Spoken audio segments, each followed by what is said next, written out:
sudah meluangkan waktunya untuk kesempatan saya untuk melakukan wawancara ya Pak ya, dalam rangka pemenuhan tugas untuk CGP. Langsung aja Pak ya. Enggak, silakan. Ini berhubungan dengan kebijakan ya, kebijakan pembuat keputusan gitu. Yang pertama itu, selama ini bagaimana sih Bapak itu mengidentifikasi kasus-kasus yang merupakan dilema etika atau rujukan moral? Terima kasih Bu Yulas atas pertanyaannya. Bagaimana saya selama ini mengidentifikasi kasus-kasus yang berupa dilema etika ya, dan rujukan moral. Selama ini mungkin berdasarkan pengalaman yang saya rasakan, bahwa kasus-kasus dilema etika ini memang memerlukan pengamatan, memerlukan pertimbangan-pertimbangan, apakah itu termasuk ke dalam kasus dilema etika atau kasus yang rujukan moral ya. Karena dua sisi itu ketika kita salah menempatkannya, maka ini juga akan mengakibatkan salah dalam mengambil keputusan. Jadi dalam hal ini tingkat kehati-hatian, ya, tingkat observasi yang betul-betul tepat memang harus dilakukan untuk mengidentifikasi apakah ini kasus dilema etika atau kasus rujukan moral. Terima kasih ya Pak jawabannya. Terus kalau yang salah ini ya, kalau misalnya ketika menjalankan pengambilan keputusan di sekolah, terutama misalnya untuk kasus-kasus di mana ada dua kepentingan yang sama-sama atau sama-sama mengandung nilai kebijakan, bagaimana? Ya. Yang pertama memang ada aturan, ya, ada aturan yang harus ditegakkan. Ketika aturan itu dilanggar, maka konsekuensinya ada sanksi. Tetapi ketika terjadi pelanggaran terhadap aturan atau masalah yang memang mengganggu kebijakan yang sudah ditetapkan, maka saya melihat apa sih penyebabnya. Ketika penyebabnya memang sesuatu hal yang bernilai manusiawi atau ada nilai-nilai moral yang memang harus dianggap bahwa itu sebuah hal yang benar, maka disitulah saya menganggap maka perlu memikirkan kebijakan yang lain. Artinya dalam memutuskan kasus yang berupa dilema etika atau dua-duanya benar ya, maka kita atau saya di sini mempertimbangkan keputusan alternatif lain yang bisa mengakomodir dan menyelesaikan masalah yang enak untuk ya pihak pelanggar dan pihak sekolah. Ada opsi yang lain ya. Ada opsi yang lain ya. Terus untuk langkah-langkah atau prosedurnya yang biasa dilakukan seperti apa Pak? Langkah-langkahnya mungkin yang pertama kita identifikasi dulu ya, kita inventarisasi dulu masalah yang terjadi. Karena masalah ini kan kadang kita nggak bisa satu kali melanggar kita langsung kasih keputusan. Artinya setelah terjadi beberapa kali, ya, maka kita analisa masalahnya apa penyebabnya. Nah setelah diketahui penyebabnya ternyata misalnya memang secara etika, secara moral memang bisa dimaklumi, dipahami, maka di situ saya akan mengambil keputusan yang akomodatif untuk mempertimbangkan keputusan seperti apa sih yang memang tepat dilakukan terhadap guru atau pekerja yang melakukan pelanggaran. Ya, terima kasih ya Pak jawabannya. Terus kalau misalnya hal-hal apa saja, misalnya yang anggap menurut Bapak efektif gitu ya dalam mengambil keputusan kasus dilema etika. Ya. Hal yang efektif adalah melakukan pendekatan humanisme, ya, pendekatan kekeluargaan itu sangat efektif. Karena dengan begitu maka masalah yang terjadi itu akan dengan mudah ya terbuka, ya, dengan mudah bisa dipahami dan dijelaskan. dan kelogaan, tidak ada hal yang tersembunyi, sehingga ketika saya mendengar apa sih sumber masalah, nah maka karena masalahnya jelas, kemudian juga disampaikan oleh mungkin pihak guru atau TO yang memang kita anggap melanggar, juga memang jelas disampaikan dengan bukti-bukti yang kuat, maka itu akan lebih mudah, jadi sangat efektif. Kemudian yang kedua, kita juga memanggil atau melakukan identifikasi pada guru atau semacam konfirmasi mungkin. ya dikonfirmasi, diklarifikasi dulu gitu ya, konfirmasi baru kita sampaikan ya keputusan terbaik kepada pihak apa ya pihak yang kita anggap pelanggar ya Yang bersangkutan ya. yang bersangkutan. Terus kalau tantangannya selama pengambilan keputusan kasus-kasus dilema etika itu apa Pak?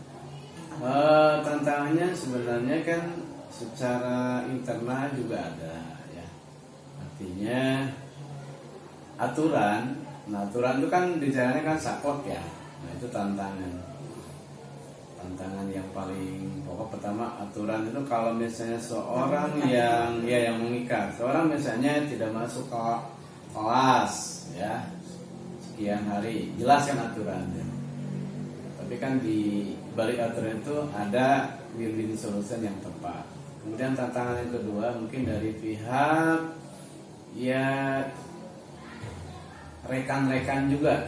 Nah, karena ketika kita misalnya mengambil keputusan yang menurut kita baik, belum tentu rekan sesamanya juga menganggap baik. Maka kadang muncul kan kecemburuan sosial, muncul problem-problem yang memang itu perlu diselesaikan juga gitu. Maka disitulah tantangan yang sering saya alami ketika memutuskan suatu itu, bagaimana supaya tidak memberikan dampak yang fatal terhadap lingkungan di sekolah ini. Karena memang setiap keputusan itu tidak akan memuaskan semua pihak. Iya. Semua keputusan itu pasti ada yang merasa dikorbankan, tapi ada juga yang merasa dirugikan. Tidak ada keputusan yang akan memuaskan semua pihak betul. Ya, terus kalau misalnya untuk kebijakan tersebut ya pengambilan keputusan tersebut, apakah punya jadwal tertentu? Misal untuk penyelesaian kasus dilema etika misalnya, apakah punya jadwal tertentu? Terus apakah memang langsung menyelesaikan di tempat ya langsung pada saat itu, atau memang ada jadwal untuk menyelesaikan? Terus bentuk dan prosedurnya seperti apa? Iya. Untuk menyelesaikan itu, kalau saya secara khusus tidak ada jadwal ya, schedule yang baku gitu ya. Karena kan masalah itu juga kan terjadinya juga temporal ya, temporal. Maka ketika itu terjadi, saya akan buat jadwal sendiri aja, cari momen-momen yang tepat untuk menyelesaikan itu. Ya kita lihat situasi dan kondisinya yang tepat. Kemudian juga kalau guru sedang tidak mengajar gitu ya. Kemudian juga dalam situasi kondisi yang memang bisa kondusif lah untuk menyelesaikan masalah tersebut. Dan kadang momen-momennya ya kita cari momen-momen yang agak longgar lah, tidak misalnya kita manggil menjelang pulang, kan ketika menjelang pulang juga guru udah lelah, udah capek, pikirannya juga ingin melihat kondisi dan situasi yang tepat. Iya. Terus kalau selama ini ya, apakah misalnya ada seseorang atau mungkin faktor-faktor yang mempermudah atau bisa membantu Bapak ya dalam pengambilan keputusan dalam kasus-kasus dilema etika? Oh iya, untuk kasus tersebut terus terang ya saya sebagai manusia biasa tentu tidak bisa mengambil keputusan sendiri.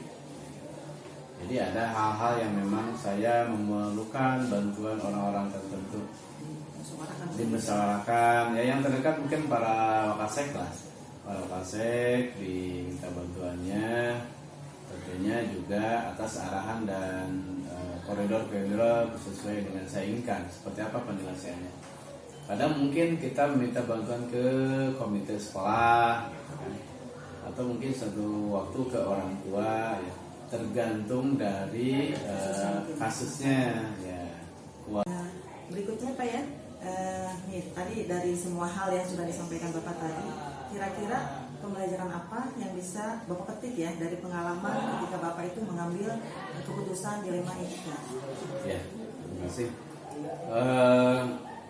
Pengalaman yang bisa dipetik dari kejadian penyelesaian masalah dilema etika ya. Yang pertama,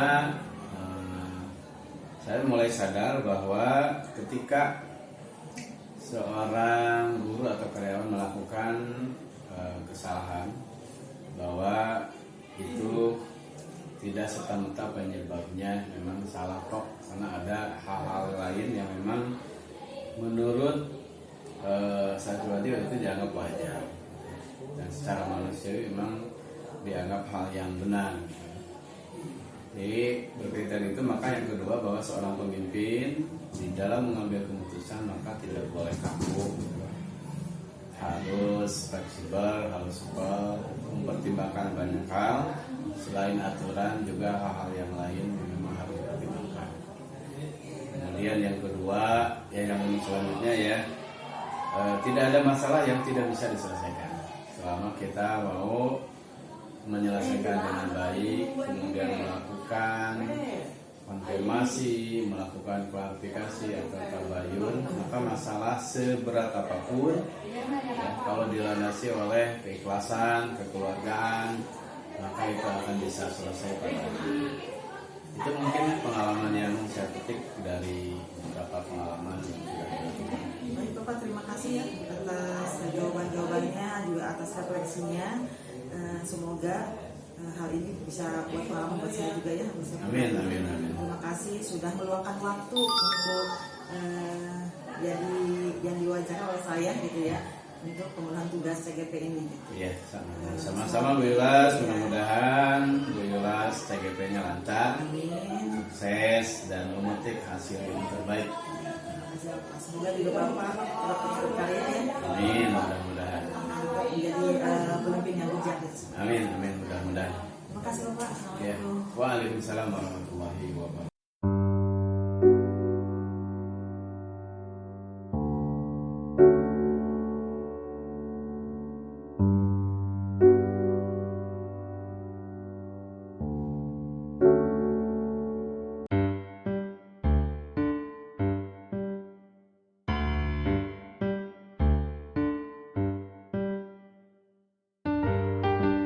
Assalamualaikum Bu Dini. Waalaikumsalam warahmatullahi. Gimana nih kabarnya? Alhamdulillah baik. Gimana nih sebaiknya Bu Yulas? Sehat? Alhamdulillah sehat. Nah, terima kasih banyak ya sudah memberikan kesempatan kepada saya, sudah meluangkan waktunya untuk melakukan wawancara tentang pengambilan keputusan ya. Sebenarnya ini tugas saya di pelatihan guru penggerak untuk melakukan wawancara bersama kepala sekolah. Seperti itu. Nah, langsung aja ya ini ya. Ya nggak apa-apa. Nah, jadi menurut Bu Dini ya, selama ini bagaimana sih Bu Dini ketika untuk dapat mengidentifikasi ya kasus-kasus yang merupakan dilema etika atau misalnya rujukan moral? Baik. Yang pertama dilema etika. Jadi kalau dilema etika itu adalah kondisi di mana bingung untuk mengambil keputusan yang dua-duanya mengandung kebajikan yang sama, bahwa dua-duanya adalah benar. Nah, itu dilema etika. Sedangkan rujukan moral tentunya yang satu bernilai salah, tetapi yang satu bernilai benar, dan kita juga sama-sama harus mengambil keputusan dihadapkan pada keputusan yang serba salah, gitu, seperti itu. Kasuistiknya untuk itu ya, rujukan moral dan dilema etika. Iya. Nah, kalau misalnya ini ya, selama ini Bu Dini itu ketika menjalankan pengambilan keputusan di sekolah, terutama misalnya kasus-kasus itu ada yang kepentingan yang sama-sama benar atau misalnya sama-sama mengandung nilai kebajikan. Seperti apa gitu cara pengambilan keputusannya? Cara pengambilan keputusannya ya dilihat urgensinya. Jadi kalau dua-duanya itu keputusan yang sesuatu yang benar, bernilai benar, sama-sama benar, lihat urgensinya, mana yang paling mendesak harus diambil, gitu. Bisa jadi dua-duanya merupakan dua nilai kebajikan yang benar itu sama-sama penting untuk diambil, tetapi pasti ada salah satu yang kita lebih condong untuk ini mendesak harus segera diambil keputusan. Seperti itu. Untuk pertanyaan berikutnya begini ya. Terus itu langkah-langkah atau prosedur seperti apa sih yang biasa dilakukan untuk pengambilan keputusan seperti itu? Lakukan hal-hal prosedural yang sesuai tupoksi dengan komunikasi yang efektif, menempatkan seseorang pada porsinya. Jadi untuk kasus-kasus yang terjadi itu kan ada pihak-pihak yang berwenang untuk menangani. Yang pertama identifikasi masalah dulu, ya, diambil bukti-buktinya seperti apa, lalu dihadirkan saksi-saksi. Biasanya itu untuk kasus-kasus tertentu kan ada yang terzolimi, ada yang menzolimi seperti itu, maka dari dua belah pihak itu diambil saksi-saksinya. Ketika pengambilan data-data itu tentunya kita melibatkan orang-orang secara hierarkis ditempuh dulu. Ini anak berasal dari kelas berapa, wali kelasnya siapa, hubungi wali kelasnya. Lalu ketika wali kelas tidak berhasil untuk menangani, maka kita hadapkan ke BK. BK bersinergi dengan kesiswaan untuk lebih optimal dalam menangani kasus itu. Seperti itu langkah-langkah yang diambil, sehingga kita menyelesaikannya benar-benar tuntas. Nah seperti itu. Ya, harus sampai tuntas. Harus sampai tuntas, jangan ditunda-tunda. Apalagi ada desakan, ditunggu hari ini. Kalau enggak, misalkan kayak kemarin ada kasus tuh ya seperti itu, kita yang benar-benar deadline kasus pemalakan itu ditunggu. Pokoknya kalau enggak kita akan tempuh jalur hukum. Langsung mau nggak mau sebagai pimpinan tertinggi ya kan, anak buahnya khawatir dalam kondisi terancam juga dan repot ya, harus ini langsung turun tangan, kita kunjungin aja TKP-nya. Terus hal-hal apa saja nih yang selama ini Bu Dini ya anggap efektif ya dalam pengambilan keputusan pada kasus-kasus dilema etika? Hal-hal yang efektifnya yang menurut Bu Dini anggap efektif ya? Pada kasus-kasus dilema etika, hal-hal efektif yang bisa ditempuh adalah sepertinya mirip dengan pertanyaan yang tadi ya, bahwa lihat urgensinya itu pertama. Ya. Lalu berikutnya, kalau memang itu tidak bisa diambil keputusan sendiri, lakukan kolaborasi. Ya, lakukan kolaborasi, karena dengan berkolaborasi berarti kita menempatkan secara proporsional itu petugas-petugas ya, orang-orang sekitar kita itu. Jadi diambil musyawarah untuk mufakat. Lalu orang juga merasa diakomodir, merasa dihargai keberadaannya gitu, dengan dilibatkan pada sebuah kasus itu. Gitu. Pertanyaan berikutnya Bu Dini ya, hal-hal apa saja selama ini yang merupakan tantangan ya dalam pengambilan keputusan pada kasus-kasus dilema etika? Kalau tadi kan hal yang dianggap efektif, kalau yang sekarang merupakan tantangannya apa gitu dalam kasus dilema etika itu? Tantangannya ya, pertama menurut pandangan saya itu dilihatnya itu termasuk mengancam atau tidak, gitu ya. Mengancam baik itu pribadi ataupun lembaga. Kalau sampai pada tahap seperti itu, maka lakukan hal yang lebih tegas lagi, gitu ya, dengan kolaborasi yang lebih bagus lagi, dengan langkah-langkah yang jelas, karena udah dalam situasi berarti genting, seperti itu. Jadi lebih kepada pengambilan langkah yang diperkuat. Gitu. Terus kalau misalnya dalam pengambilan keputusan, apakah memiliki jadwal tertentu? Misalnya, apakah langsung diselesaikan pada saat itu juga, ataukah langsung misalnya ada jadwal untuk menyelesaikannya? Terus nanti bentuk dan prosedurnya itu seperti apa yang sudah pernah dijalankan? Ya, sebenarnya dari pengertian dilema etika itu ada prosedur-prosedur yang harus ditempuh, ya. Secara prosedural itu ada tahap-tahapannya. Tetapi faktanya ya, ketika realitanya di lapangan itu ada kasus ya, tadi itu kembalikan ke seperti yang pertanyaan sebelumnya, bahwa ada kasus-kasus yang tidak bisa ditunggu, harus segera diselesaikan. Kalau harus saat itu, ketika harus saat itu, maka segera lakukan langkah-langkah yang konkret gitu. Selesaikan dengan kolaborasi tadi, bagi tugas ya. Jadi saya berikan contoh realnya adalah kayak terjadi kemarin kasus pemalakan itu ya. Satu sisi yang kasus yang yang terkena kasusnya, yang kena pembulian, menunggu di rumah dan mengancam akan melaporkan ke polisi. Bahkan pamannya adalah pengacara. Pamannya langsung udah kasih voice note. Itu kalau nggak diselesaikan saat ini juga, kita akan tempuh jalur hukum, sudah dilaporkan ke Polres. Gitu. Kalau tidak segera diselesaikan juga, itu laporan tidak akan dicabut dan akan diproses. Nah, seperti itu ya. Untuk hal seperti itu kan tidak perlu prosedural. Oke? Langsung pimpinan harus mengambil langkah konkret.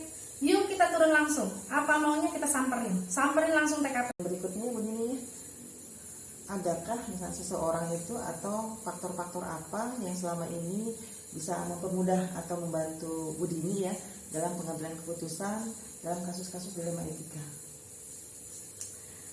Pengalaman juga berpengaruh sih sebenarnya. Pengalaman ya. Iya, pengalaman itu sangat penentu, sangat berpengaruh pada kasus-kasus berikutnya yang kita hadapi. Terus berikutnya, keberadaan orang-orang sekitar kita yang turut membantu pelaksanaan tugas-tugas sesuai tupoksi masing-masing itu juga berpengaruh juga, karena tidak ada orang hebat sendirian. Gitu ya, tidak ada orang hebat sendirian. Hebat itu karena kita berkolaborasi, hebat itu karena ada orang-orang hebat sekitar kita. Jadi lebih bagus kita berjamaah ya, kalau istilah itunya kita mengutip itu ya, kerjasama lah ya. Kolaborasi itu memang yang efektif, karena bisa jadi seseorang punya pikiran emas tapi hanya berasal dari satu sumber, itu belum tentu cocok untuk menghadapi sebuah kasus gitu ya. Nah, seperti itu. Jadi saya merasa diuntungkan pertama dengan pengalaman. Jadi dengan pengalaman membuat kita dewasa, membuat kita bisa mengambil keputusan ya. Lalu berikutnya keberadaan orang yang kita akomodir kemampuannya. Bahwa saya selalu menggali, saya selalu gini loh, kita punya kasus gini, bagaimana pendapat Anda? Ternyata pendapat mereka itu berharga, lalu kita ambil keputusan bersama. Saya selalu dalam kasus apapun untuk mengambil keputusan bersama. Tidak pernah saya mengambil, ini aku maunya pakai ini, tidak. Yuk, karena dengan mengambil keputusan bersama, semua orang bertanggung jawab bahwa itu adalah hasil buah pikiran bersama. Itu kolaborasi. Kolaborasi selalu kedepankan. Dan memang itu ketika memang itu bekal yang untuk seorang pimpinan itu, bagaimana dia mampu berkolaborasi. Pekerjaan sekolah itu banyak. Andai itu harus dikerjakan oleh seorang diri, tidak akan mampu dengan waktu dan pikiran yang terbatas. Tetapi kita dengan menggerakkan banyak orang, itulah yang akan menghasilkan hasil yang optimal. Gitu. Nah, dari semuanya sudah disampaikan oleh Bu Dini. Kira-kira pembelajaran apa sih yang bisa Bu Dini dapatkan ya dari pengambilan keputusan dilema etika itu? Dari beberapa pengalaman pengambilan keputusan itu, kira-kira pembelajarannya apa? Pembelajarannya adalah dari pengambilan keputusan kasus yang sifatnya dalam dilema etika itu, bahwa ketika kita mengambil keputusan salah satunya yang dua-duanya bernilai kebajikan ya, tentu mengandung efek yang berbeda ya kan. Maka di situ pelajarannya adalah kita ambil efek-efek yang lebih positif gitu kan, yang resikonya paling sedikit gitu, resikonya paling sedikit, membawa manfaat buat banyak orang gitu. Jadi ketika kita pertama kali tuh dilema ini benar, pasti ada yang lebih benar gitu kan di antara dua itu. Maka ketika kita mengambil langkah untuk memilih salah satunya, yakin itu adalah yang resikonya paling sedikit tetapi nilai manfaatnya lebih besar. Jadi pengalamannya adalah pembelajarannya adalah ambil yang manfaatnya yang paling besar tetapi yang dampak negatifnya paling kecil gitu. Ambil yang manfaatnya paling besar ya. Iya, manfaatnya paling besar. Ada lagi mungkin Bu yang mau disampaikan? Cukup kan? Cukup ya. Iya. Makasih. Jadi intinya ya kolaborasi. Terus kalau yang saya tangkap dari obrolan tadi ya, bahwa yang utama itu adalah kolaborasi. Terus apa-apa juga harus dimusyawarahkan supaya ada rasa tanggung jawab dari semua orang ya, dari semua pihak seperti itu.